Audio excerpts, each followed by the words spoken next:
Netflix Devil May Cry is like a fan fiction. It takes a lot of creative liberties. It's not canon to the video game stories or the lore, but outside of the games. And whether you enjoyed it or not is completely valid. I knew going into it that it was going to be its own thing, and I enjoyed it for what it was. Now, is it better than the game story? No. Is it flawless? No. Could season 1 have been better?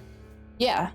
I think it also could have been worse, even with how crazy the last episode was and the ending on that. All right, so I want to go down a list of my likes and dislikes, as well as what I feel neutral about with the Netflix Devil May Cry show. So spoiler warning for season 1 of Devil May Cry Netflix.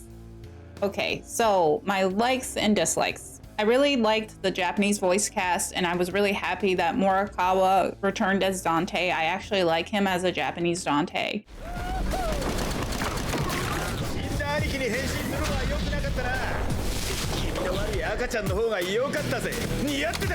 Dislike. The reason why I watched it in Japanese over English is because I am not a fan of Johnny Young Bosch as Dante. I think Johnny Young Bosch is a really great voice actor, and I'm just not a fan of him as Dante because all I hear is Nero whenever he talks. I guess this doesn't quite cut it.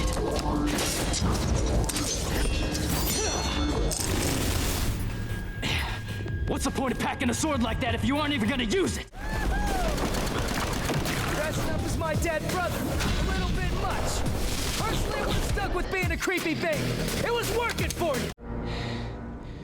You aren't human, are you? More or less. There have been other attacks in the area. My client hired me to look into it. You look like you need a hug, but you're not gonna get one from me. Cute kid. I think it is usually a mistake when you have a voice actor who is voicing a main character to voice another main character in the same series with a similar voice. Overall, Dante's personality, I thought was really good. Now, there was a couple lines of dialogue that were not great. Netflix Dante is less knowledgeable overall, especially about his demonic heritage in the broader demon world, but despite that significant difference, I still feel they kept a lot of his core character traits.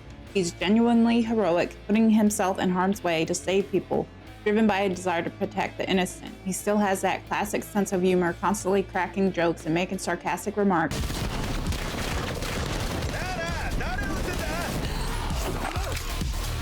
And underneath that flippant attitude, he remains kind-hearted.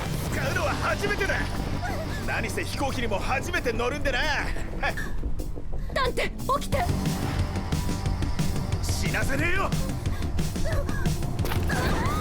Dislike. Now, it only being 8 episodes felt like it needed a little more time to breathe for certain scenes and to better convey things. Like, it should have taken a lot longer for Lady to be convinced to help the demons instead of believing them right away. ラビットの言いなりになっている。見て見ぬふりをしながら彼の何を？親のいない子供は被験体にされる。彼の実験の悪魔の言葉を信じるつもりはない。でも分かってなかった。そっちの世界のことは。あなたや他の家族は。Also, I feel that if it had at least been 2 more episodes longer, we could have had more focus on Dante. It just felt like a lot of things were rushed. Lady did have a large percentage of the episodes dedicated to her. I understand that they wanted to show her backstory and more about her organization, and also more about White Rabbit. It just didn't feel like a good balance for Dante. The action and animation. The only problem I had with the animation is some of the enemies were CGI'd, and I'm not sure why they decided to do that. I think they should have kept it 2D style like the rest of the show. Also, Dante's Devil Trigger looked weird being CGI. However, most of the action fight scenes were really good and very entertaining to watch. So the CGI is a minor complaint compared to the rest of the fighting scenes. Now, the art style is not the best. It's kind of generic, and it's, not Madhouse anime level quality art style, but fight scenes were really fun to watch. American government involvement. Now, this is quite a change. I was worried about this, that they would try to incorporate the DMC reboot into the show and try to combine it with the original story, and they kind of did that, and there was parts of it that kind of worked, but overall I think it was way too much emphasis on that. Now, I could be wrong about this, but I think that Pains was inspired by Bob from DMC reboot. Church. He goes by the name of Dante. This is Bob Barbas, just doing God's work. そのためにダークコムがあるのだ。神の一撃を食らわせる。闇の軍団を止める最後の砦となる。あの爆弾で死なないとは。神の力は何でも可能にしてくれる。Reboot is its own thing. I think it's a mistake to try to combine the DMC reboot with the original story. Granted, there are some unique ideas with Reboot. I think the gameplay of DMC Reboot is fun, but I'm not a fan of the story. I'm not a fan of Reboot Dante. I think he's annoying. They could have done that better. White Rabbit. 我々は今新たな時代の入り口に立っている。悪魔の時代が始まる。この世界はさらに拡大していくだろう。今よりもはるかにな。White Rabbit was a great villain. There was a couple odd things about his backstory. He kind of just went insane, so his purpose was right, but he went about it the wrong way, kind of deal. The ending of episode 8.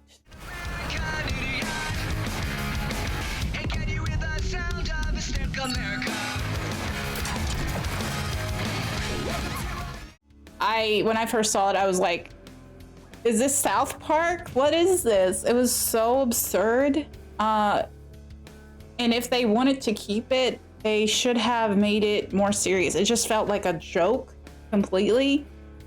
And honestly, I don't think it was necessary at all to have that. But I understand what they're trying to do. It just wasn't executed well. Dante and Virgil's past with their little kids was really cute. I'm really glad they added that. It was really fun to watch. 約束して。分かった。ねえ、僕のは？僕にもちょうだいよ。バージル、絶対に手放さないと。約束するから。やったな。二人ともやめて。聞こえないの？全然。いつもそう言ってる。お兄ちゃんはぐっすり寝てるのに。わかった。今日はどんなお話がいい？父さんの話。Would be really great if there's more of that in the future. Dislike, lady swearing. Okay, so since I watched it in Japanese, I am not sure, but I think she curses less in the Japanese version. Now, I can't say for sure because unfortunately, Netflix, for the subtitles, they don't translate the Japanese. They just keep the English subtitles from the English version. RK, aka Robot Hell on Twitter X, counted how many times Lady cursed. 43 times. Shout out to RK for counting over 40 times in 8 episodes. She doesn't even curse in the games. In fact, she only curses in Madhouse anime and in this show. You do not need to do that. It just comes off as really bad writing and like you don't know how else to portray a badass woman. Like let her actions speak for themselves versus her bad words to use. Enzo is absolutely hilarious, one of the greatest characters. おい、ダンテ！相棒のエンゾが遊びに来たぞ！お前のことは息子のように思ってる。守るためなら撃たれたっていい。それは嫌だな。剣でちょっと切られたっていい。Him and Dante had a great dynamic, and it was really funny. Honestly, I really hope that he's not actually dead and they bring him back. I don't know if that's a hot take, but I really hope he comes back and he's miraculously survives. Because Enzo, even though Morrison has taken a place of Enzo pretty much throughout the series, he's still an important part of Dante's lore, and he's actually mentioned in the DMC 1 manual where he writes about Dante. So he's been with the series since the beginning. So I really hope he comes back. Dante's outfit is not the best, that's for sure. It really feels kind of plain. The jacket's okay. I do like the little ring in the back that helps hold rebellion, but the rest of his outfit's pretty plain, so I'm hoping that he gets better outfits, hopefully more resembling of the games in the later seasons. So now we go to the neutral, and this is going to be a hot take. Dante's power being nerfed. I think it makes sense for them to do this in this non-canon show. I want to read an excerpt from 3142 Graphics Art Book. They did an interview with Bingo, the writer of DMC 3, 4, and 5. He also helped write the Madhouse anime. What sort of impressions have the DMC series characters left on you? Let's start with Dante. I worked on 3 whole games in the series, and I still can't get a read on Dante. He wasn't a character that I originally created, so I'd always doubt myself when writing his dialogue, wondering if it really fit him. The character really takes after Kamiya-san. There is this strange, incredible, strong aura to him. You can try your best to get close to him, but he'll never really open up. That's the kind of character Dante is. Players have mentioned that the Dante in Devil May Cry 3 seems different, but that's because he's less Kami as Dante and more a product of the entire team's will. They used DMC 1 Dante as inspiration, but there was really no way to surpass what Kamiya-san had created. The way Dante goes up against the world alone makes him an awesome character in my eyes. Would it be fair to say that the Dante in DMC 4 is a compilation of all the past Dantes? Back during DMC 3, people were already saying, isn't this getting too complicated? I think we took it to the limit. There was talk of implementing a complete style overhaul in DMC 3, but that proved to be impossible with the technology available. DMC 4 ended up receiving that style change, but I'm not sure it would have worked with Dante as a protagonist. It might have just been too complex for the characters who have been around for the entire series. Having those central characters play bit parts, though, was just absurd enough. Figuring out what to do with Dante has become a running theme, because he's just too strong. Given that he already beat the biggest bad guy there is in DMC 1, Mundus, how do you keep the sequels from being disappointing and feeling downgraded? This series has its conventions that have to be followed, but if there's nothing backing them up, then you might as well not even write a proper scenario. A choking case of amnesia? Gotta have that. Someone dying? That too. Nero himself was just a product of the new protagonist trope. DMC 3 takes place in the past, so even a weak sense of continuity was good enough. So the reason I brought that up is because Capcom and the writers have had a hard time trying to figure out what to do with Dante since the show has started him off by being weaker. I feel like that's gonna, hopefully, I'm optimistic that it pays off throughout the next seasons and he gets stronger and he faces enemies that are challenging to him over the course of the whole series. So that is why I'm okay with his powers being nerfed. And I know that's a hot take because Dante has always been powerful since the beginning, like Virgil, right? They were born powerful. They're half demon, half human. Song choices were hit or miss. I like the alternative rock music they chose. Evanescence making a song just specifically for the show was really cool. The Afterlife is a really good song.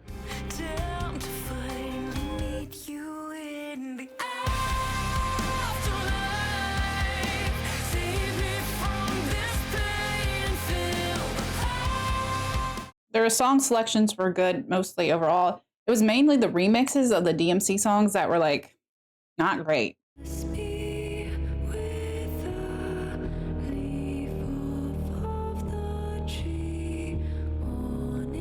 Episode 6. I'm gonna say I feel neutral about that. I feel like I would have preferred if they had kept the animation consistent for both Lady and White Rabbit's backstories. Dante being drugged. This was probably a reference to the alternate universe in the Devil May Cry 2 novel. Dante and a lady named Beryl go to an alternate universe where everything is different. You ask why we fight to overthrow Mundus under a single banner. We fight to honor our fallen leader, Nelo, Angelo, and the tragic Dark Knight, Sparta. Tragic? Master Sparta was betrayed by the humans. Dante felt his stomach churn. I don't understand. Sparta was the only warrior brave enough to stand between the king of the underworld's design on the human world. Some of the humans quickly surrendered to the Demon King. They deceived and drugged Master Sparta. He was paralyzed when they brought him to Mundus as a tribute. That's not true. Beryl blurted. I know the legends. Humans helped Sparta resist the king of the underworld. History ran a different course on your world. Master Sparta was executed after the humans delivered him to Mundus. We 5 made a pact to watch over his widow and 2 sons. The room fell silent as Dante and Beryl processed the information. The story had shaken them both in different ways. The idea that humans had betrayed Sparta shook Beryl. So that part in the DMC2 novel with the alternate universe of Sparta getting drugged by humans and captured was probably an inspiration for what they did with Dante at the end of this season 1. Future of Netflix Devil May Cry, what can we expect? And I want to bring up the fact of Nelo, Angelo, and Virgil in season 1. He was maybe brainwashed. I think they were inspired by the DMC1 comic books. It retells the story of DMC1 with some changes, such as Nelo, Angelo talking. No, Virgil, you are mistaken. He is no mere mortal. Like you, he is something more. Master, you know I no longer answer to that name. That creature died long ago. Now there is only Nelo Angelo. Indeed. Tell me then, my dark angel, would you wish to put your claims to the test, prove to your divine father who truly is stronger, whose blood shall fall first? Of course, my lord. I exist only to serve you. Then go forth, Nelo Angelo. Go forth with my blessing. They were also probably inspired by the DMC1 novel where Virgil's backstory was that he was Gilver. Capcom later retconned this to be a clone of Dante and Virgil. Hopefully there's a good explanation in the show for why doing what he did. Holy crap, Lucia cameo. Does this mean she's gonna have a large role in the show? I really hope so, because Lucia's awesome character stuck in a bad video game. The only other time she's mentioned in DMC lore is the DMC5 prequel novel, which was never officially translated. There are fan translations that you can read online. I hope they do a good job with her character and they give her a major role, which also leads me to Trish's role. I'm assuming Trish is going to be in the show at some point. It's super disappointing that Dante and Trish don't have more screen time together, even in Devil May Cry 4. They had more cutscenes in Devil May Cry 4 Pachinko, where they're going around Fortuna, than in the game. That's so annoying. I really want to see more of them working together, going around kicking ass. Trish is so powerful, and she deserves a larger role. We've seen a teaser of Dante getting Ebony and Ivory. Dante's alias of Tony Redgrave. How is this going to work in this show? Because they've already introduced him as Dante. I feel like they may have done that not to confuse new audience members. So it's probably going to be less impactful for the reason for his name in the show. And is Goldstein going to be in the show? And if that's the case, are they going to change her story? Because in the novel, Dante saw Goldstein as like a mother figure to him, and she saw him as a son figure. So I hope they go about this the right way. I want to briefly mention this. It did seem like a little bit that they were trying to hint towards a Dante and Lady romantic relationship. I don't think this should happen just because they don't have a romance in any of the lore. I know this is a different story completely, an alternate universe, but I just think they should stay true to Dante's character. It's mentioned in DMC1 novel that he doesn't date anyone for long. For context, I've been a fan of Devil May Cry, specifically of Dante, for over 20 years. Since I was a teenager in high school, I played the first game and then the second, third special edition, 4, and then eventually 5. I also played the reboot. So knowing that this Dante is completely different, how can I enjoy it? Well, to be honest, Dante's like a comic book character in the sense that he's had so many different writers that he's not really the same. My favorite version of Dante will always be DMC1 Dante. He's more mature and charismatic, and he exudes a deep sense of coolness without being over the top. He's still sarcastic and cocky, but it just feels more balanced with his confidence and overall demeanor. Not to mention, I also love Drew Coombs as Dante. The son of Sparta who challenges the darkness for this. Block off, Featherface, or you can stick around and find out the hard way. His one outfit is also my favorite outfit. It's just really stylish and sexy. Oh my god.